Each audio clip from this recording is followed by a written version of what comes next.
Olá pessoal, tudo bem? Bom dia, boa tarde, boa noite. Não sei quando que você está assistindo esse vídeo, mas seja bem-vindo. Vamos lá para mais um exercício aqui. Agora falando sobre campo elétrico, né? Nossa aula 2 aqui. Primeira aula falamos sobre cargas elétricas, agora vamos para campos elétricos. Espero que você já tenha assistido a nossa aula síncrona ou a aula gravada sobre campo elétrico e que já tenha alguns desses conceitos em mente. Olha só, esse exercício nos fala o seguinte: a figura aqui abaixo mostra três partículas, Q1, Q2 e Q3. Tá? Ele me trouxe aqui os valores, né, das intensidades dessas partículas. Eu já vou anotar aqui para não perder tempo antes de ler todo o enunciado. Q1 tem um valor 2Q, então esse valor ele foi dado aqui para a gente em função de Q, né? Q2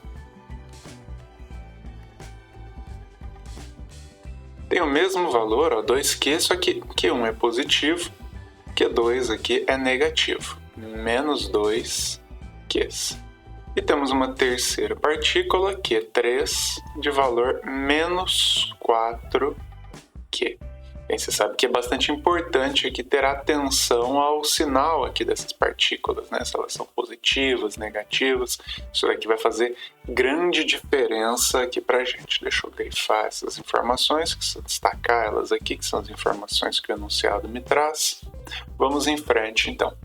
Todas situadas a uma distância D da origem. Aqui a distância está aqui na figura. Todas situadas a uma distância D.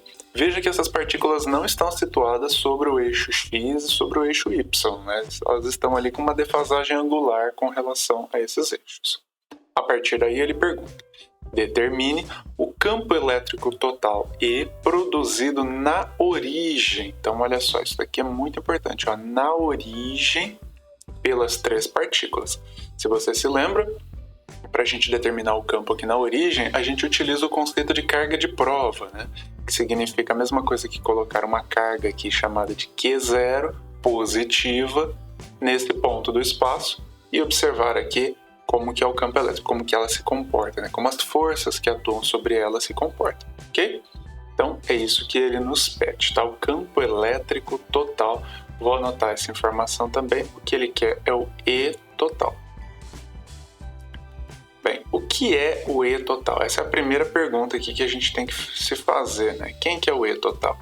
O campo elétrico total, ele nada mais vai ser do que a soma de todos os campos elétricos de cada uma dessas partículas, né? Ou seja, o campo E1 produzido ali naquele ponto P, né? Ponto P, é isso mesmo? Vou chamar aqui de ponto P. Ponto P. Mais o campo produzido pela segunda partícula naquele ponto, mais o campo produzido pela terceira partícula. Lembrando que aqui é uma soma vetorial. Então temos uma soma vetorial. Então a ideia de resolver esse exercício é justamente isso, né? Calcular o valor de E1, calcular o valor de E2, calcular o valor de E3 e a partir daí descobrir o campo total. Lembrando aqui, né, que a fórmula do campo é essa daqui, ó. Campo elétrico é igual a constante eletrostática, vezes a carga, que no caso é a carga 1, a carga 2, a carga 3, dividido pela distância elevada ao quadrado. Essa daqui era a nossa equação do campo aqui que nos permitia fazer esse cálculo. Vamos lá então? Bem tranquilo, né? Vou colocar aqui, ó, essa fórmula aplicada, né, aos três campos, né? Então como que vai ficar? Vai ficar assim, ó, E1. E1 vai ficar igual a K vezes 2Q dividido por D ao quadrado. E2 vai ficar igual a K 2Qs dividido por D ao quadrado. Coloquei em módulo aqui, veja que eu não estou colocando aqui o sinal vetorial. E3 vai ser igual a K vezes 4Q dividido por D ao quadrado. Bem simplesinho, sem mistério aqui, sem nenhuma dificuldade a aplicação dessa forma.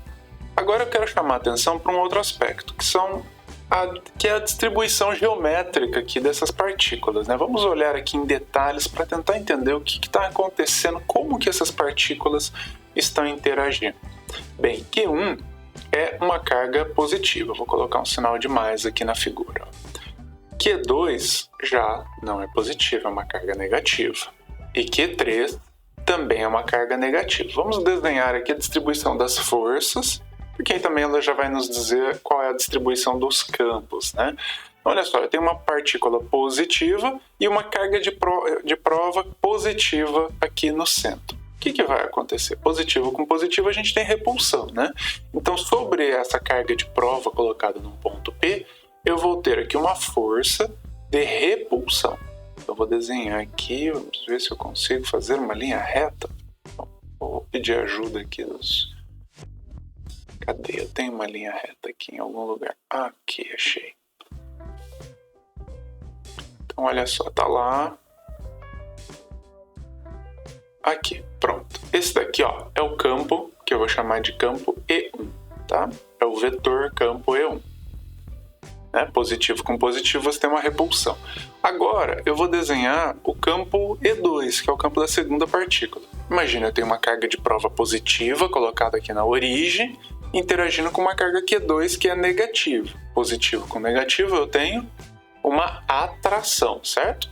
Então vou desenhar aqui, ó, um segundo vetor E2. Opa, perdi o vetor E1.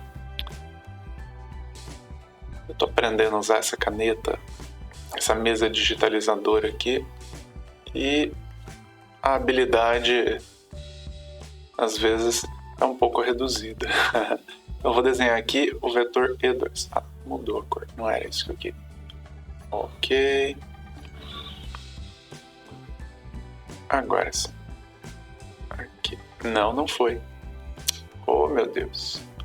Vem, seta. Cadê a seta? Agora sim. Aqui. Essa segunda seta aqui, ela deveria sobrepor essa primeira seta rosa. Eu só não vou desenhar em cima porque senão vai sumir aqui, né? Ela se refere aqui, ó, ao campo E2. Veja que elas apontam aqui para o mesmo ponto. Elas têm a mesma direção e sentido. Agora vamos olhar para E3, tá? E3. A carga 3. Então eu tenho uma carga positiva, uma carga negativa Q3. Mesma ideia, né? Olha só. Eu vou ter aqui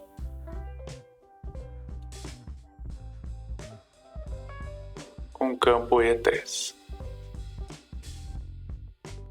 Tudo bem?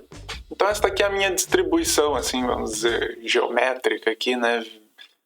Desses vetores, a distribuição dos vetores campo. É muito importante que você consiga enxergar essa distribuição, porque ele vai fazer toda a diferença para você.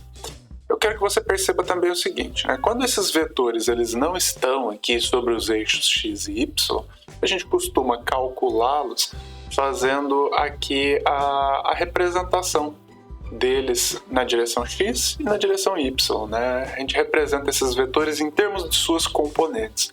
Isso significa que esse E3 aqui, ele pode ser representado por uma componente na direção y, que eu posso chamar de E3y, e uma componente deste vetor na direção x, que eu chamo de E3x. Agora, vem cá. Olha aqui, ó, você está vendo que o E1 ele vale 2 Qs, o E2 vale 2 Qs e o E3 ele vale 4. Está vendo que ele vale mais, né? Você consegue observar aqui que esse E3 ele vai ter a mesma intensidade que os campos E1 e E2 somados? Então, isso realmente vai acontecer, né? Isso significa para a gente que quando eu fizer aqui a distribuição dos vetores E1 e E2, eles serão cancelados com esse vetor E3y. Deixa eu colocar isso aqui no papel.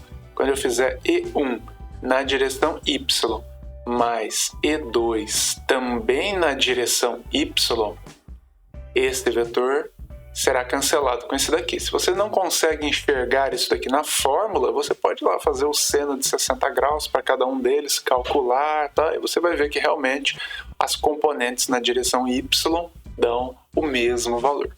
Então perceba que esse meu E total aqui, ele se refere, na verdade, a uma soma vetorial das componentes que estão na direção x, porque na direção y as componentes se cancelam, tá? Então, a grosso modo, poderíamos dizer que esses vetores eles puxam para frente aqui, esse ponto P, e para cima ou para baixo. E para cima e para baixo os vetores se cancelam. Então, o que eu tenho aqui é uma soma nas direções x. Aqui eu representei o E3x, e eu também posso colocar aqui, só vou escrever mais aqui na frente para não ficar poluído. O E1 mais o E2 na direção x. Tudo bem? Então é essa a ideia. Se eu somar todos os vetores na direção x, eu vou ter o meu campo total. Simplesinho, né? Então vamos fazer isso daqui, Vou somar E1 e E2 primeiro, depois eu somo com E3, tá?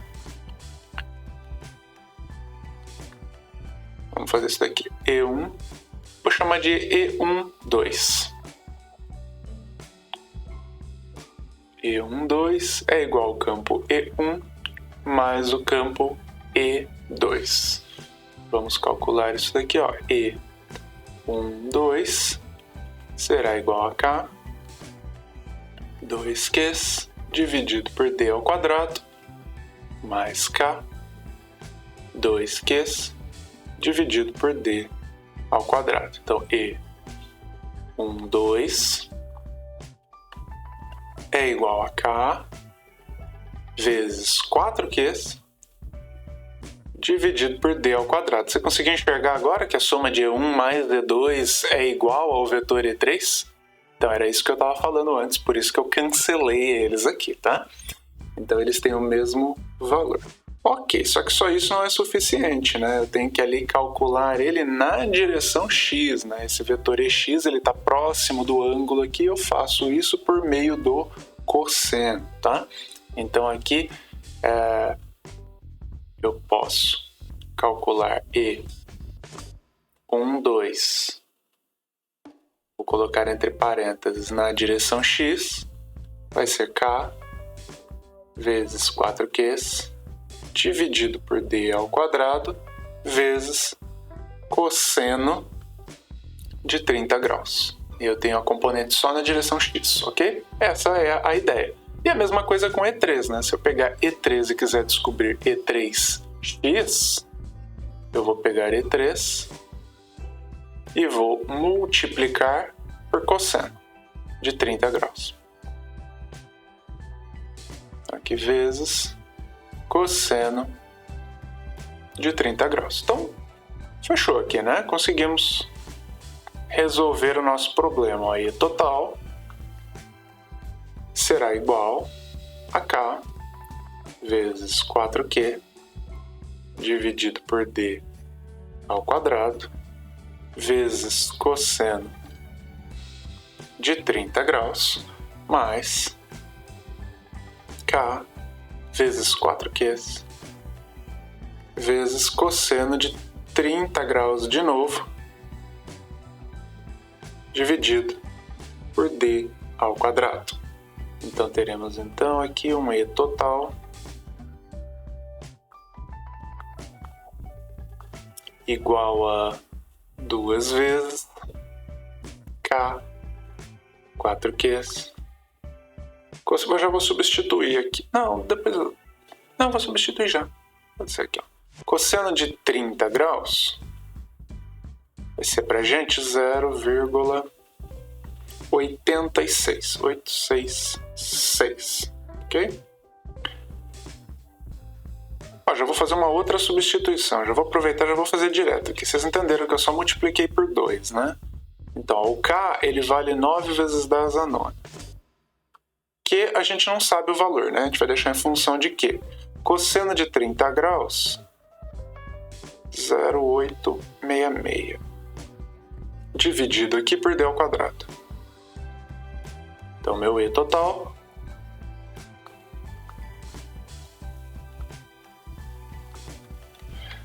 será igual aqui a 62, eu já fiz esse cálculo aqui para adiantar para vocês, 35, vezes 10 a nona, a resposta é em função de Q,